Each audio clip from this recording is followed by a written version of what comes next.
Yeah, that's what I'm talking about. Jared Goff. Love Jared Goff. Told you about that. You know, I love him, how you play. You can say anything negative about him, but when he used to play for the Rams, and I know they went to the Super Bowl and lost, but I knew this was going to be a good transition for the Detroit Lions. I like Dan Campbell, his tenacity, and how he's motivating and treating these people like men, on the Detroit Lions, and which is good. He had to undo what Matt Patricia has done, and I guess the 50 years of the organization. So it's pretty hard, coaching for the Detroit Lions, but this was beautiful.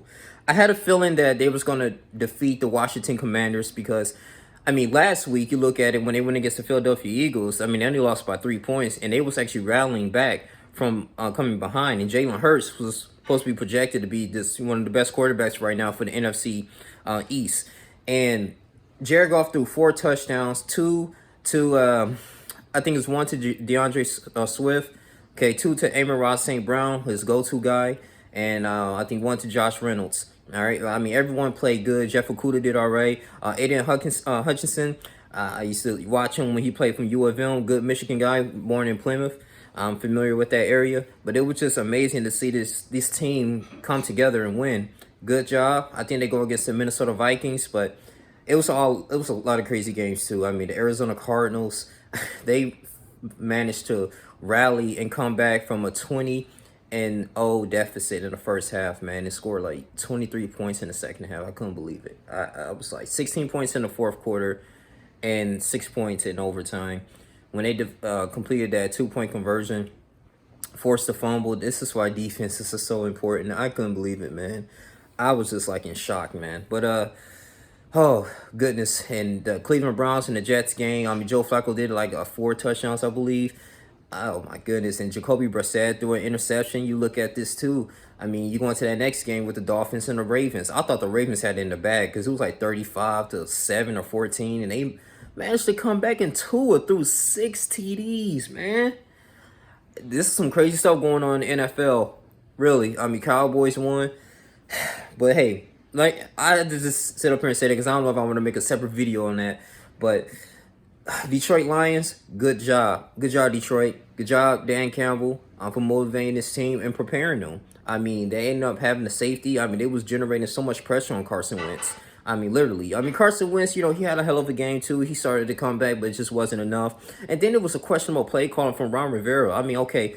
I mean, I understand you had to go for a 2-point conversion, but at that one time you could have just went to the safe bet and kicked the PAT, and you would be down by 7.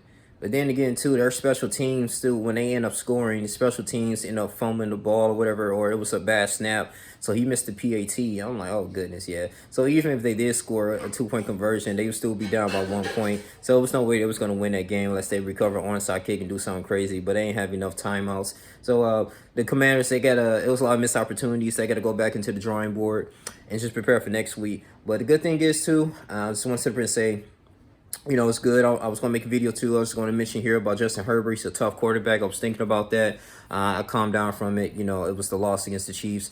I mean, yeah, people are going to say, oh, the refs, they took away our interceptions and everything, man. It is what it is, man. I mean, it was still some blown coverages. I know with the J.C. Jackson, I mean, he was covering Watson, but it just wasn't enough, man. So, I mean, and then that one interception we did when a hurry up offense with Gerald Everett. We was at the goal line, and I get it from Joe Lombardi's standpoint. He wanted to go ahead and just throw him off guard. I think that would have been best to do a run play or to acquire some type of substitutions, call a timeout. There was no need to hurry. We was up by a touchdown.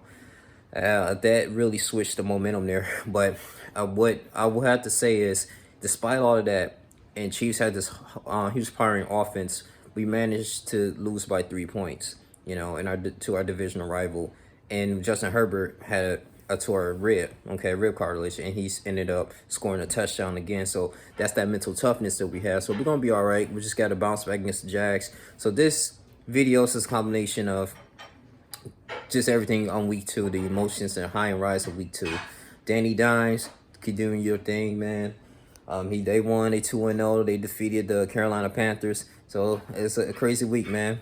But anyway, that's all we have to say. Y'all like, comment, subscribe, share this video. It's coming my week 2 wrap-ups right now. An interesting NFL week 2. Like, comment, subscribe, share this video. I'm out. Tell me, guys, what's your most exciting game? Even though the Jags defeated the Colts 24-0. Crazy. Jimmy G came back. I don't know, man. Trey Lance out for the season. A lot of news. I'm out, man. Deuces.